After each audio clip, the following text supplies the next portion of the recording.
Passion of our Lord, according to the Gospel of Mark.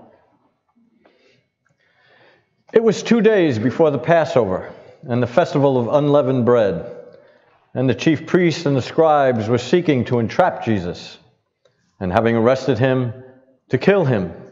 For they said, "Not during the festival, for there may be a riot among the people." As Jesus was in Bethany, reclining at the table in the house of Simon the leper, a woman having an alabaster jar of ointment of nard, pure and costly, came, and breaking the alabaster jar, she poured the ointment on Jesus' head. But some of the disciples at the table were indignant about this, saying, "Why was the ointment used in this way?"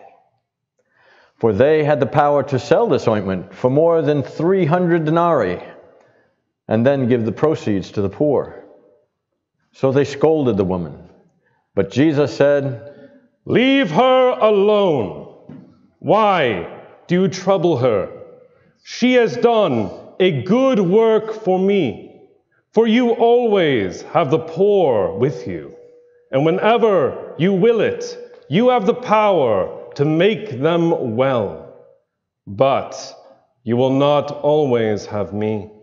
She has done what she needed to do by anointing my body as a burial preparation.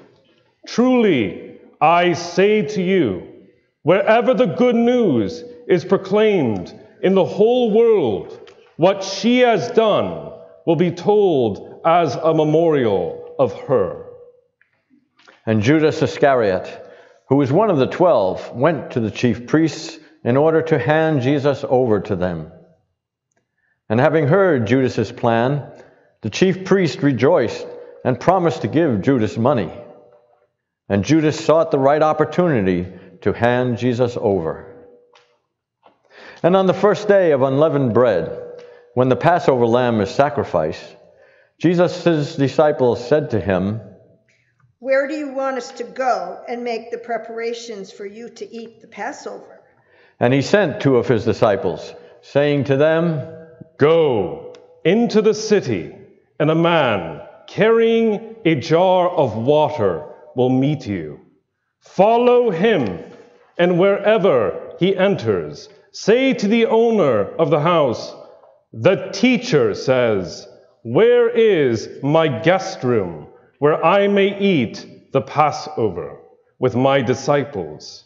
And he will show you a great room upstairs, furnished and ready. Make preparations for us there.'" And the disciples set out and went to the city, and found everything as he had told them. And they prepared the Passover meal. And when it was evening, he came with the 12. And as they are reclining and eating, Jesus said, "Truly, I say to you, one of you will hand me over, one who is eating with me." They began to be distressed, and to say to him one after another, "Not I." But he said to them, "One of the 12, one dipping with me into the bowl. For the Son of Man goes as it is written of him. But I feel very sorry for the man through whom the Son of Man is handed over. He has such a burden that it would have been better for him if he had never been born." And while they were eating, Jesus took a loaf of bread. Blessing it, he broke it, and gave it to them, and said, "Take, this is my body." And taking a cup and giving thanks, Jesus gave it to them, and they all drank from it. And he said to them, "This is my blood of the covenant, which is pouring out for many. Truly, I say to you, I will never again drink of the fruit of the vine until that day when I drink it new in the kingdom of God." And having sung praises, they went out to the Mount of Olives. And Jesus told them that they will all become offended by the gospel, because it is written, I will strike the shepherd, and the sheep will be scattered. But after I am raised up, I will go before you into Galilee. But Peter said to him, Everyone else may become offended by the gospel, but I am not. And Jesus said to him, Truly, I say to you, today, this night, before the cock crows twice, you will deny me 3 times. But Peter said vehemently, It is the part of God's plan that I die with you. I will not deny you. And all of the disciples said the same thing. And they came into a place called Gethsemane. And Jesus said to his disciples, Sit here while I go and pray. And Jesus took Peter and James and John along with him. And Jesus began to be greatly amazed and agitated. And he said to them, My soul is very sad, even to death. Remain here and keep watch. And going a little farther, Jesus threw himself on the ground and prayed that, if it were possible, the hour might pass from him. And he said, Abba, Father, all-powerful are you. Remove this cup from me, but not what I will, but what you will. And Jesus came back to the disciples and found them sleeping. He said to Peter, Simon, you are sleeping? You do not have the strength to keep watch for 1 hour. Keep watch and pray that you may not come into temptation. On the one hand, the spirit is willing, but on the other, the flesh is weak. And again, Jesus departed to pray, saying the same words again. And returning again to the disciples, he found them sleeping, for their eyes were being weighed down, and they did not know what to answer him. He came a 3rd time and said to them, Are you still sleeping and taking your rest? Enough! The hour has come. Behold, the Son of Man is handed over into the hands of the sinful. Get up! Let us be going. Behold, the handing over of me is near. And immediately, while he was still speaking, Judas, one of the 12, arrived.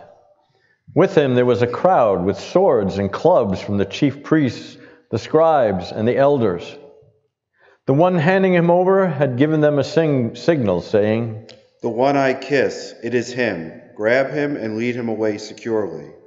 And as soon as they arrived, Judas went to Jesus and said, Rabbi, and kissed him. And they laid their hands on Jesus and grasped him. But one of those standing near, having drawn his sword, struck the slave of the high priest, cutting off his ear. And responding, Jesus said to them, Have you come out with swords and clubs to arrest me as though I were a bandit? Throughout the day I was with you in the temple teaching, and you did not lay hold of me. But this is so that the scripture should be fulfilled. And forsaking him, all of them left.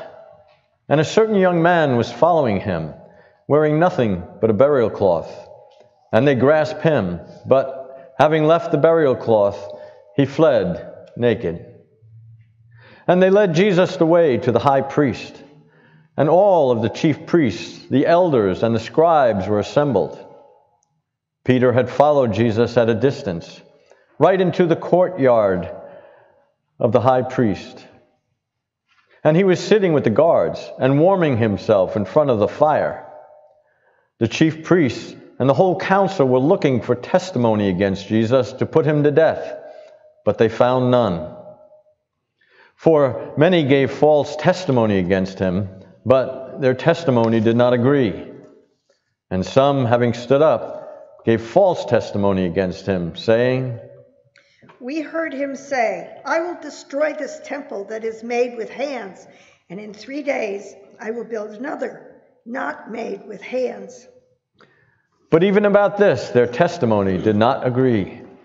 And having arisen in the middle of them, the high priest questioned Jesus, saying, Have you no answer? What is it that they testify against you? But Jesus was silent and did not answer anything. Again, the high priest questioned him and said to him, Are you the Christ, the Son of the Blessed One? And Jesus said, I am. And you will see the Son of Man seated at the right hand of the power, and coming with the clouds of heaven. But the high priest, having torn his tunic, said, Why do we still need to have witnesses? You have heard the blasphemy. What do you decide? And all of them condemned him as deserving death. And some began to spit on him, to cover his face, and to strike him, and say to him, Prophesy. The guards also took slaps of his face, and Peter was below in the courtyard. One of the servant girls of the high priest came by, and having seen Peter warming himself, looked at him and said, And you also were with Jesus, the man from Nazareth. But he denied it, saying, I do not know, understand what you say. And Peter went out into the forecourt. And the servant girl, having seen him, began again to say to those standing by, This man is one of them. But again Peter denied it. And in a little while again those standing by said to him, Certainly you are one of them, for you are Galilean. But Peter began to curse, and he swore an oath. I do not know the man you are talking about. And immediately the cock crowed for the second time, and Peter remembered the word that Jesus had said to him, Before the cock crows twice, 3 times you will deny me. And having collapsed, he wept. And immediately in the morning, the chief priests held a consultation with the elders and scribes and the whole council. Having bound Jesus, they led him away and handed him over to Pilate. And Pilate asked him, Are you the king of the Jews? And answering, Jesus said, You say so. And the chief priests accused him of many things. But Pilate asked him again, Have you no answer? See how many charges they bring against you. But Jesus made no further reply, so that Pilate is amazed. But during the feast he released to them one prisoner, whomever they petitioned for. But a man called Barabbas was in prison with the rebels who had committed murder during the insurrection. And having come up, the crowd began to ask that he do this for them. But Pilate answered them, saying, You wish me to release for you the king of the Jews? For he realized that it was out of jealousy that the chief priests had handed him over. But the chief priests stirred up the crowd so that they would rather have Barabbas released to them. But Pilate, having answered, again spoke to them. Then what do you wish me to do with the man you call the king of the Jews? But again they cried out. But Pilate said to them, Why? What evil has he done? But they cried out even more. And Pilate, determining to make the crowd satisfied, released to them Barabbas and handed over Jesus, having flogged him so that he could be crucified. But the soldiers led him into the courtyard of the palace, that is, the governor's headquarters. And they called together the whole cohort. And they clothed him in purple and crowned him, having plaited a thorny crown. And they began to salute him. Rejoice, King of the Jews. And they struck his head with a reed and spat upon him. And kneeling down, they worshipped him. And when they had mocked him, they took the purple off of him and put his own clothes on him. And they led him out so that they could crucify him. and they forcibly enlisted someone passing by, Simon of Cyrene, who was coming in from the country, the father of Alexander and Rufus, to carry his cross.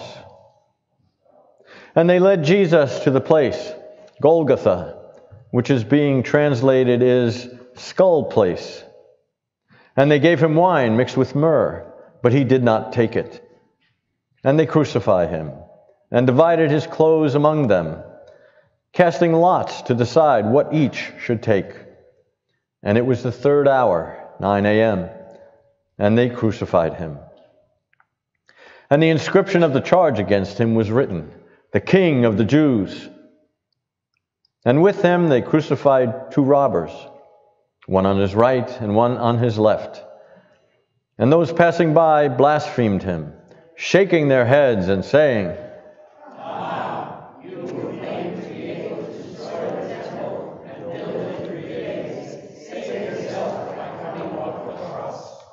and likewise the chief priests, mocking him among themselves with the scribes, said among themselves, He saved others, yet he does not have the power to save himself.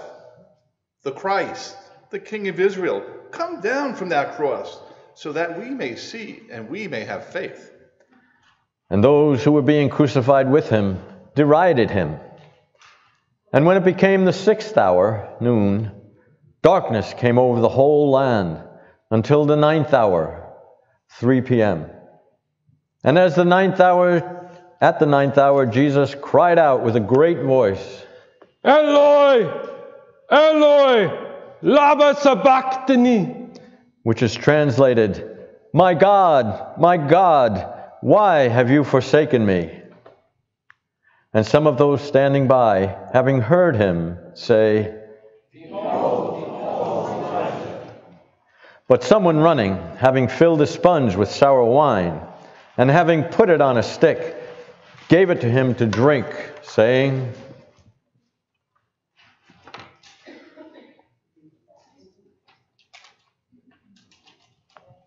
Keep him alive. I want to see if Elijah will come and take him down. But Jesus, having released a great sound, expired. And the curtain of the temple was torn in 2 from top to bottom. But the centurion, standing opposite him, seeing how he breathed his last, said, Truly, this man was God's son. And there were also women looking on from a distance. Among them were Mary Magdalene, and Mary, the mother of James the younger, and of Joses and Salome. They used to follow him and serve him when he was in Galilee. And there were many other women who had come up with him to Jerusalem. And evening having come, which is the day of preparation, that is, the day before the Sabbath, Joseph from Arimathea, a respected member of the council, who was also himself waiting expectantly for the kingdom of God, went boldly to Pilate and asked for the body of Jesus. But Pilate was amazed that he was already dead, and having summoned the centurion, asked him if he had been dead long. And becoming informed by him, he presented the dead body to Joseph. And having bought a linen cloth, and having taken him down, Joseph wrapped Jesus in the linen cloth, and placed him in a tomb that had been hewn out of the rock. And he rolled a stone against the door of the tomb. And Mary Magdalene and Mary, the mother of Joses, saw where this place was,